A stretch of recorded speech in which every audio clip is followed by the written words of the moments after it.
About myself. Yeah, I started my journey about 19 years ago studying product and interface design.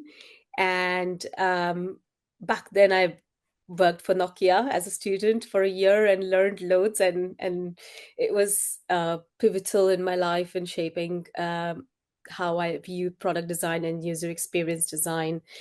And then I was very fortunate to work on huge variety of projects, from gaming to smart TV apps, healthcare products, designing user experience for an airport, like Suraj was saying. Um, and at one point, I got to work on a car project, a concept car for Tata Motors, and that was game changing for me. It I never thought I was a car girl massively, but it was very exciting. It was physical, it was creative, it was digital, it was marrying so many different things, multimodal experience. And I love that. And I was very fortunate to work in a very small team where the car was showcased in Geneva. Uh, Motor show. And yeah, and since then I've been in automotive, various different projects, but now I have left the corporate world after working for Jaguar Land Rover, um, Dyson Automotive, Aston Martin, lots of different projects for different automotive companies in China and America. And yeah, and I've started my own company called Rue Design, where I am helping businesses and startups create user experiences and digital ecosystems for their businesses. So yeah, very exciting chapter, and that also includes a bit of automotive work. So today I'm going to talk to you about designing for unknown futures.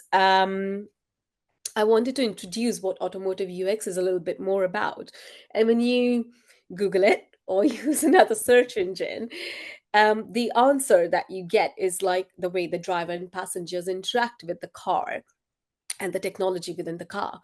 And that includes touchscreen, voice systems, displays, the controllers within the steering wheel, and it allows you to interact with the car in different ways. And then it looks at like safety and overall driving experience. But for me, this is a very, very dry um, summary or definition of what automotive UX is all about. For me, it's different. It's about how you perceive the car, the brand, from the time you open the door or you see any media about it, or a website, or any of the spaces where you build the cars, buying journey experience, or you look at like getting into the car and you interact with it and how it makes you feel at that time, the emotion you feel. If you get into a hypercar or a SUV, or it's your dream car that you're thinking about, or another brand that you aspire, and it has launched a new car and you want to check it out, how does that make you feel? And then the memory of that brand or the car, about the experience you've had when you've gone to the showroom and you've interacted, or met a fellow person who owns that car. All of that is user experience around it. And it's true for every single product, not just cars, but every single product. And my expertise being automotive is where I'm drawing all my parallels from at the minute. But this is the differentiation between dry definition, which is very, very boxed in, to something which makes you stand apart and looks at like what makes a product experience amazing. So in my view, an experiential ecosystem where one lives while commuting, and an extension of their digital bubble, where you are looking at the app for the car, where you're able to like interact with it, check your service history, to set like your climate control while you are before you get in on a cold morning in Glasgow or wherever in the world you are. It just helps you uh, live in that ecosystem, and that all of that is user experience. So I'm going to start from the beginning, talking a bit more about like what user experience day to day looks like, and what that does that mean um, in in this world. So we start looking at like when you have a brief given in design, which is a bit ambiguous, which is a lot of times where we are told, okay, we're creating a hypercar, or we're going to create like a um, sports car, and this is the sketches for it, we're exploring it, this is how the interior looks like, and very very high level understanding of like what we are going to work towards, because doing car takes like a few years from scratch, or from the point of vision. So we start looking at product positioning with the product teams, where uh, start looking at like where is it going to sit, is it luxury, ultra luxury, is it mass, is it like midsection, and what is the kind of personality it has, and price point and all of that stuff. And a good example of looking at it is like looking at this other brands in luxury, or drawing parallel from clothing and all of that. So where, like when I used to work for Dyson or Aston Martin or Jaguar Land Rover, where would they sit? Do they sit in this sort of like, where do the users sit? What kind of clothes or shopping they do? Do they buy Hermes or Patek Philippe, or are they into going for Zara and Guess, and where is are they shopping? What's the kind of language are we using to address, and the experience we want to give to our customers? So understanding that becomes quite important, because then you curate the experience around them, and the expectation from the car or the product becomes like that, which I think you all can relate to, being UXers. And then we start looking at like marrying vision of the car. Okay, this is where this sits, and this is the target audience, and this is where the product positioning is. Then we start looking at competitors. So what are other manufacturers, other car makers, or other similar product owners, whether it's Gucci or any of them, doing for the experience for their product, or a digital product like Sonos for audio? Where are they sitting? What's the user experience for that like? And definitely other car manufacturers, what's the experience for that like? And then we learn things gone right, things not so sure about, things not great, we should not do that at all, we should make sure we skip that. So there's always a lot of learnings from competitor benchmarking that we get, a lot of data as well. Like you can really get like good amount of quantitative data um, around it. And then we also start looking at market trends and forecasts, where, okay, the UX for digital world in mobile especially goes really fast. Like every 6 months, 8 months, we see a trend changing, or on TikTok, or the kind of apps which are becoming popular, or the kind of content in there. But car industry is a little bit slower. So what kind of trends we see now, and where do we see those trends going in few years time? And based on those forecasts, what is our target persona and archetype look like? And what are they expecting? Trying to project that few years down the line. And it's um it's quite difficult to nail it down, because you don't want to narrow it too much, otherwise it becomes too niche. You want to be selling it all around the world, potentially the car.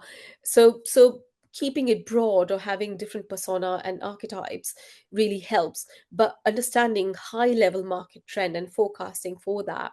So whether it's hyper realism, or what is it that the industry is moving towards, and then we start looking at those, and creating concepts around that. um then I started looking at like what are the different things that come into the picture that we have to comply to, can't do without, because it's a it's a vehicle that moves, and it needs to be safe and keep all the people in it safe. You want your family members to be safe. So we have to comply to legal requirements from different countries, different compliance requirements, safety constraints to make sure it's which may be different for different parts of the world. Um, and then what are the hardware capabilities if it has been defined already? It really helps.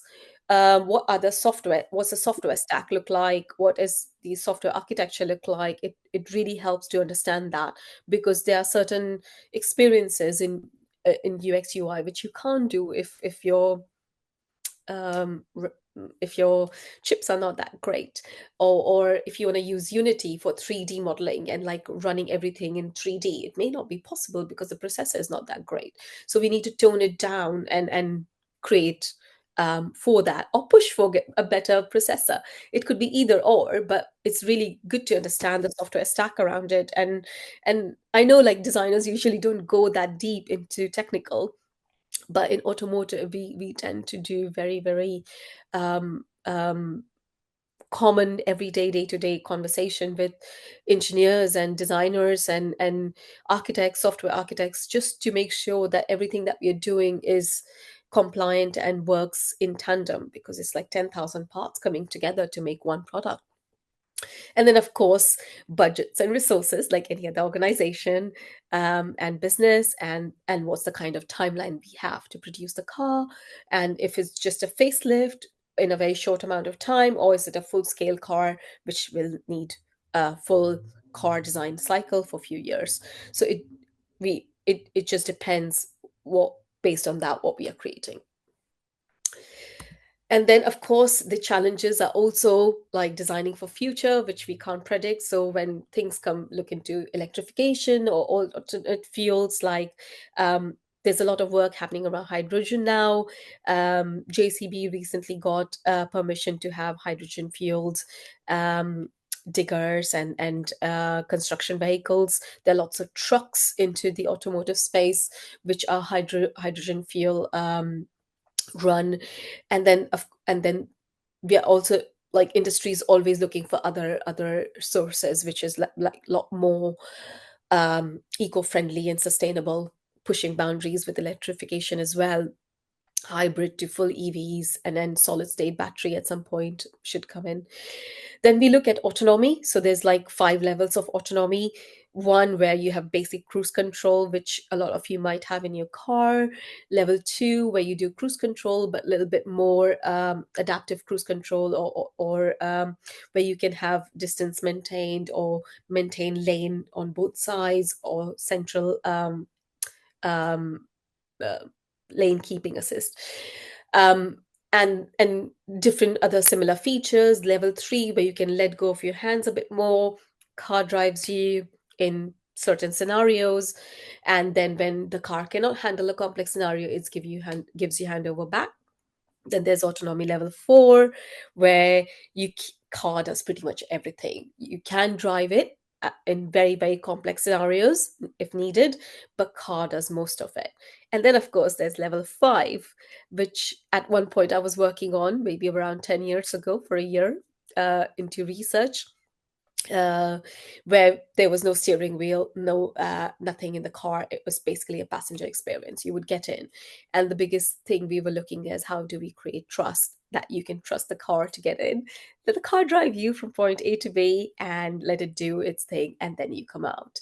And then, of course, not being driver led, because there's nothing for you to do, you all become passengers, and then suddenly it opened up the width of how many people can drive that car. Maybe children be go to school. Does it enable older people or disabled people to become more independent and mobile? All those different things we were looking at. uh, and then another area is connectivity, how connected your car is, if you can do OTA updates, how quick you can do it, does it do automatically, what are the laws in different countries which allow OTA, don't allow, privacy policies, GDPR, lots of things around it. And then it ties in closely with regulation again as well. And then, of course, when you are not connected, then the experience is very toned down. So what does that mean as an experience for that brand and for that car? And you still need to be able to drive it. So all looking at that fallback edge cases. And then now with AI capabilities coming in and being built into the car, what does that mean? So if the car is fully AI run, um, which is learning constantly and evolving, what does user experience for that feels like and will be in future? It's a big question mark and a gray area which everyone in this industry is trying to figure out. Use it cautiously, look at regulation, because not much regulation is around autonomy and AI at the minute, and regulators are looking to define these things and help support OEMs. And then also looking at evolving user expectations, because everyone lives in their digital eco bubble, um, and you want to like figure out, why isn't your car doing the same as your phone, which is why is it not doing, it's not evolving as quickly as you can. And it's a very interesting space. I think my recent project with Apple, which I did for my previous organization, at Aston Martin, the new Apple CarPlay Ultra tackles it a little bit, where you use your phone to experience the interface in the car, and it's always up to date. Um, but it has its own limitations and restrictions while it's evolving. Okay, so looking at ambiguous briefs. So a lot of times when we work with like a brand new car, and we don't know what the feature list is, or we don't know what the technology software stack is, or there are different stakeholders in a business, and everyone has a different agenda or can have different agendas. The product owner may want something which design may not want, and engineering cannot even support it, or there's no budget from finance for all the different wants and needs. So how do we bring everyone together and define what is the actual design brief that everyone is working towards, and who the target persona is as well, because it's a brand new product category or positioning, and we need to figure that out. And the ambiguity can also be like in legal space or product vision space, because like a new regulation might come out of China at some point, or Germany, and then we just need to adjust to it. So how do we plan for that? So, or the market is changing and people are wanting a certain kind of experience now because they're getting used to more and more of that. So how do we deal with all these different ambiguous briefs from different areas that different people are championing, and bring it all together? um so unknown doesn't mean unknowable. I find the mindset of being curious, of looking at all these different things and apply systems thinking to solve it. So that helps massively when you think as a system, like how will all that work with all these different constraints and things, applying a concept with these constraints and things that we already know works for that.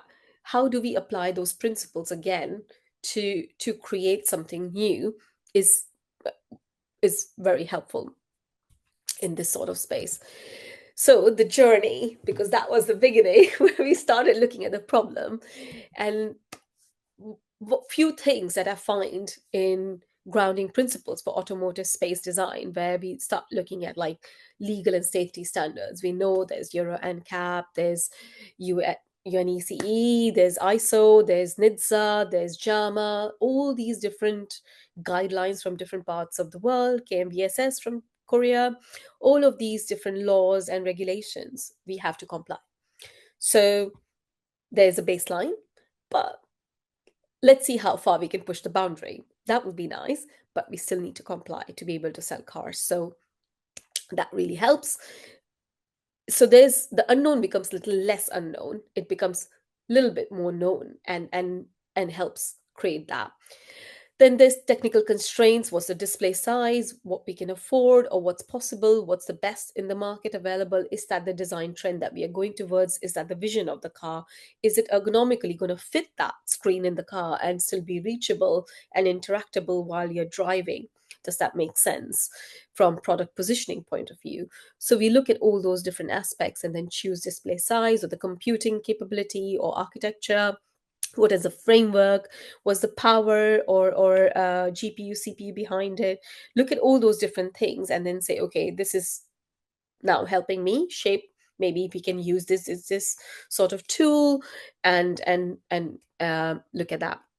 And then we also, of course, look at the brand principles, because um, when you start looking at trust or safety or performance, Volvo is known for its safety. They never compromise on safety. That's one of their biggest goals, that they want to keep and champion. And they do a lot more tests than most other brands on safety. So if the brand that we're looking at, or maybe Aston Martin looks at luxury, what is it that you're championing, or the brand principles are? And number one level, number two, and the hierarchy of pyramid of that, and understanding that and applying that. So the way you pick features or functionality helps with knowing the brand principles. And then, of course, applying human psychology. So there's cognitive load, because you don't want too much, the driver to do too much and actually focus on the driving. What are their motor skills? Like a beginner driver to like an expert driver, the skills can be quite different. So how does the user experience of the car allow people with different skills, or capabilities of driving, to be able to manage? So one of the good examples would be like me being a not an off-roader, and when I used to work at Land Rover, Jaguar Land Rover, I was like, I don't know how I'm going to wade this water stream rivulet thing happening, and I need to learn that. So having a tutorial or a way that the car manages it, it does it for me, helps. Having a quick button for that, or get into it to set it up for it. Or if I'm an expert driver, then I don't need that and I can manage it, but the car is capable enough. Just knowing that the car is capable, and I've looked into it to be able to manage that, navigate through the stream. So all these different motoring skills and how user experience can support that, based on the, again, brand principle of championing these off-road features for Land Rover, and then looking at technical constraints on how the wading feature works and making sure it's legally compliant, helps you design the feature, wade sensing.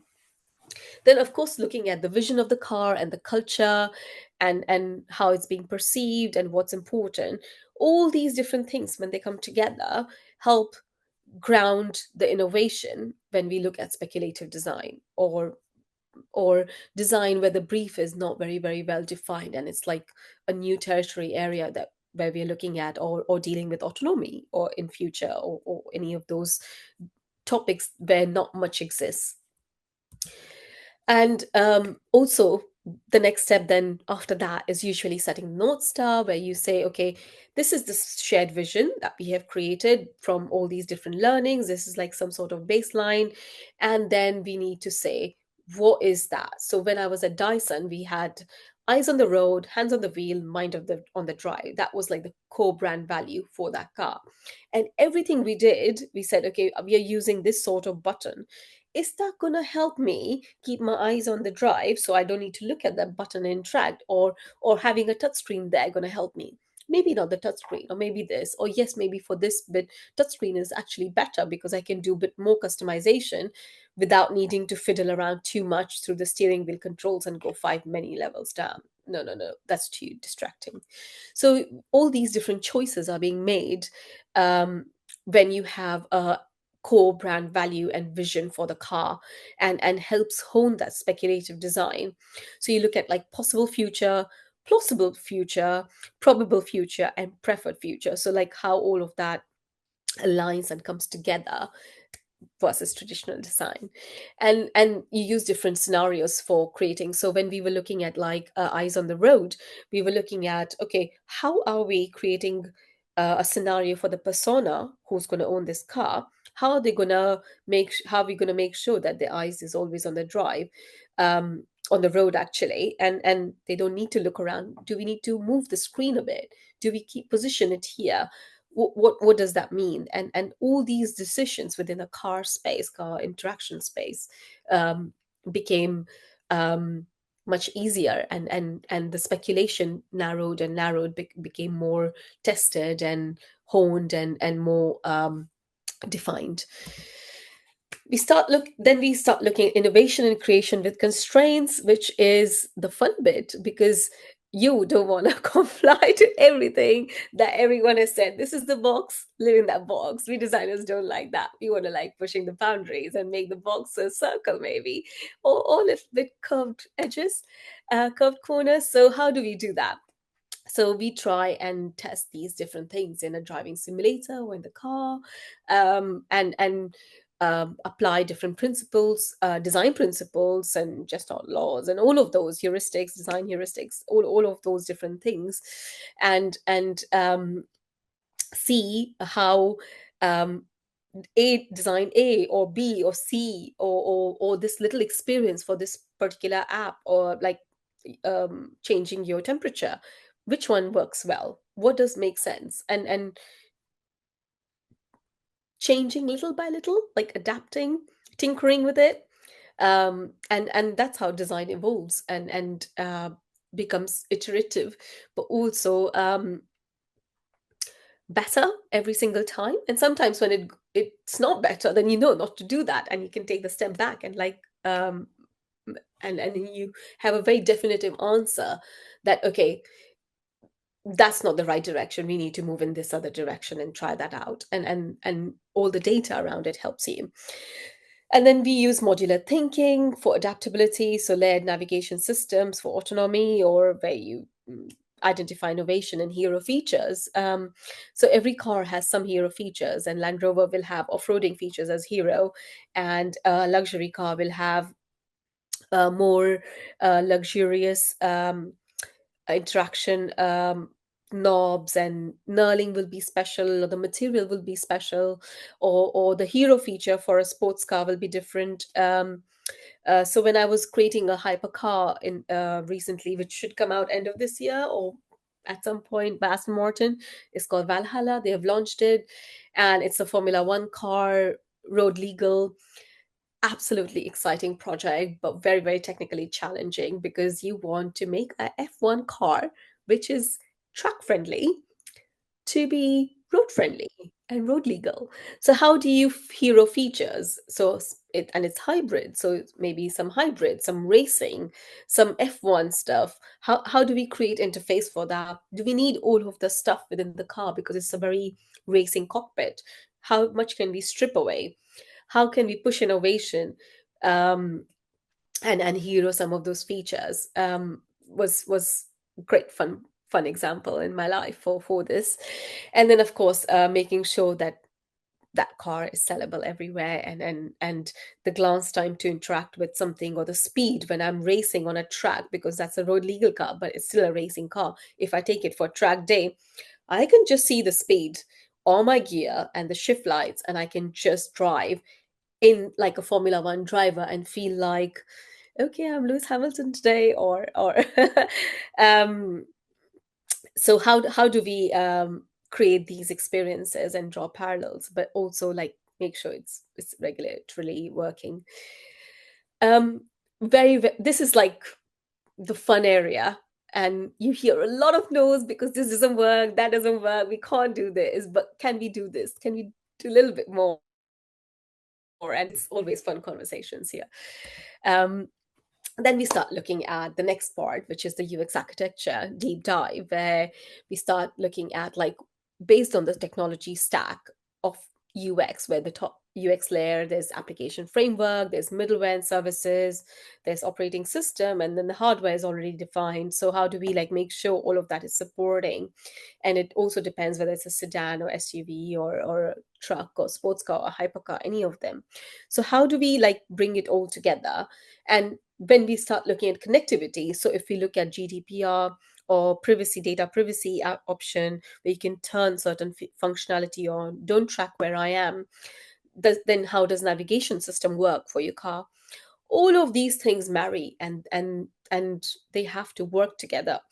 So every single use case has like 50 different arms coming out, and um, one says this is the normal path, the happy path, but 20 other non I shouldn't call it non-happy path, because the other edge cases where, okay, if this is not, like, you don't want connectivity, then you can't have traffic information, so you won't know if how long it's going to take. It's just going to be normal prediction, but it's not going to tell you exact time to reach based on traffic. So all these different things come into picture, but we have to design for both.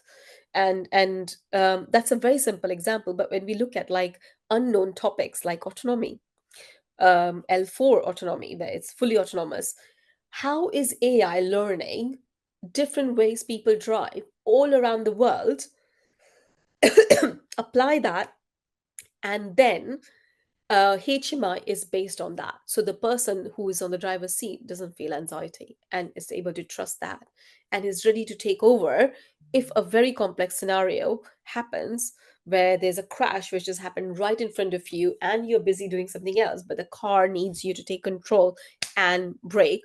Even though it brakes, but it still needs you to take control, or tell people within the car, "Mm, this is what's happening." So what's, you don't want to alarm them, you don't want to shock them. What's the user experience which is going to happen at that time? All these different answers.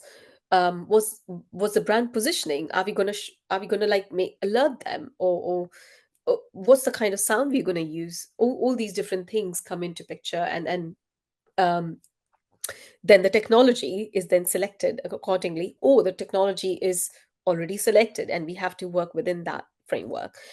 It's very exciting and interesting when we come to this sort of stage and we start applying cross-functional stuff. And maybe a user experience design for a particular platform is across 4 or 5 different types of cars, which can be a sedan, SUV, and a hypercar. Then how do you make sure it works for all of them as well? That is another layer of complexity, but I've worked on that, and it's I felt like octopus, and it was great fun.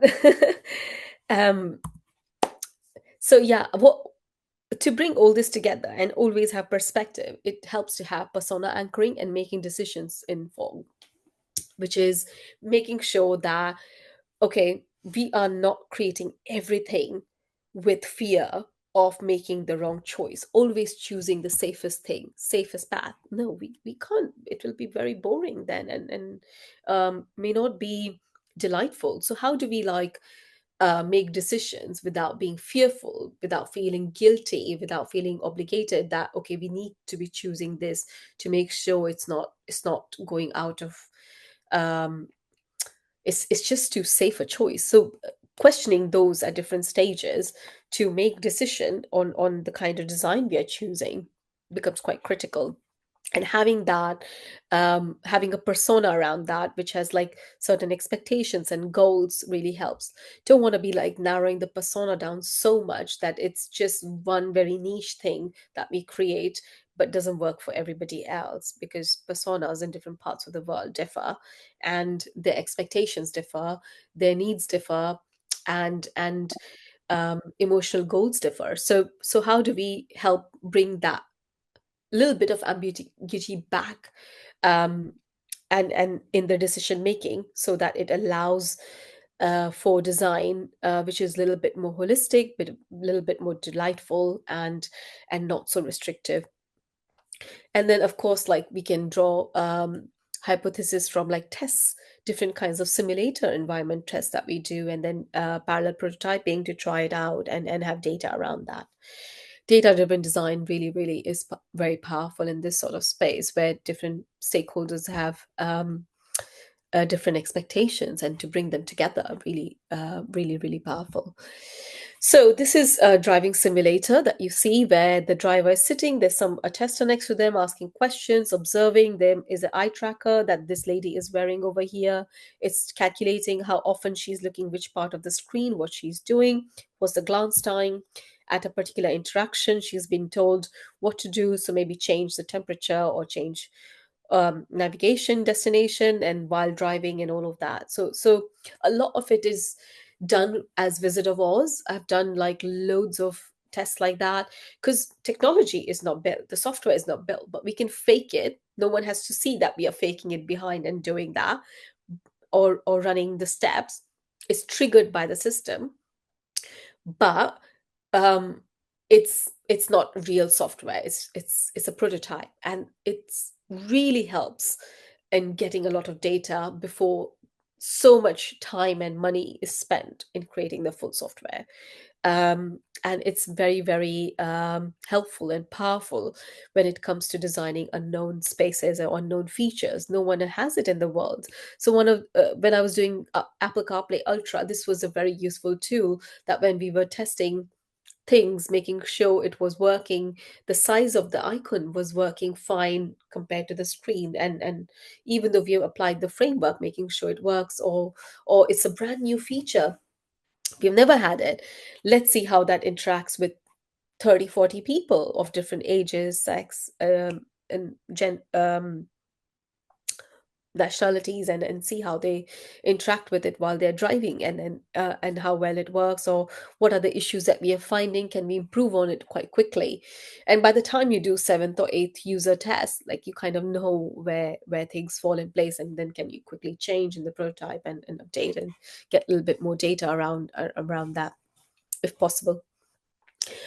So having toolkits like a simulator, or any kind of prototype really, really helps in speculative design or unknown sort of space. Working with ambiguity, and then of course navigating stakeholders, because you have different objectives and issues at stake, and then different stakeholders have different expectations. So who is your primary stakeholder? Is it the vehicle line director, or is it the CTO who is involved massively, or is it product owner? Who are these primary stakeholders, and marketing director? How do we work with them?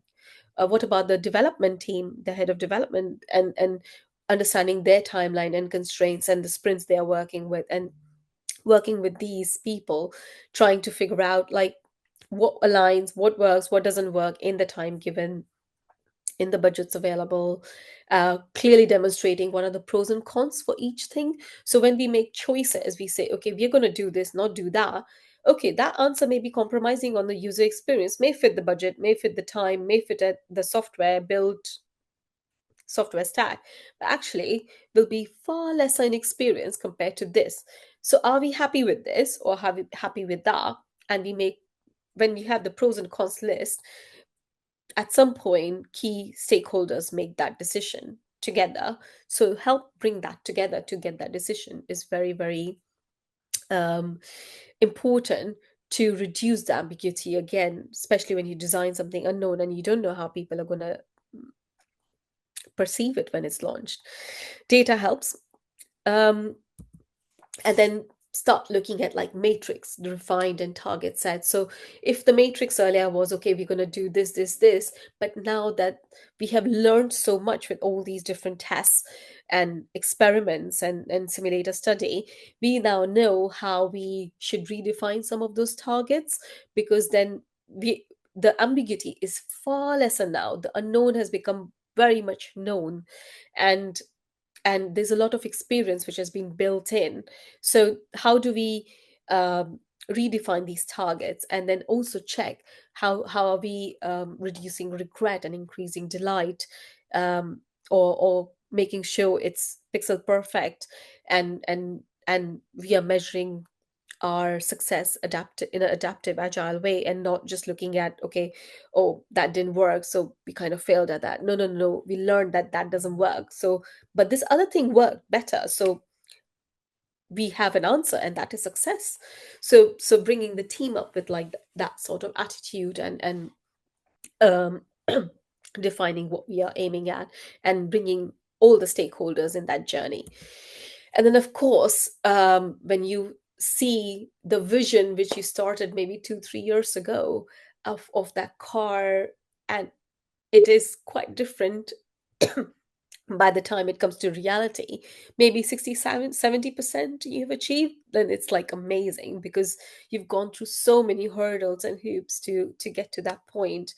um and it's wonderful by the time it comes towards the end, when you see that UX is actually like a living system, and and and it's evolving, and then it goes for testing, and then in UAT tests, and all, or like actually being driven in the car, but because the car is now built by this time as a physical prototype, uh, or a buck, but a very very functioning buck with like all the wires and everything, harnesses, everything functioning, and then you see the system working in there, and then you realize, okay, wow, it's coming together.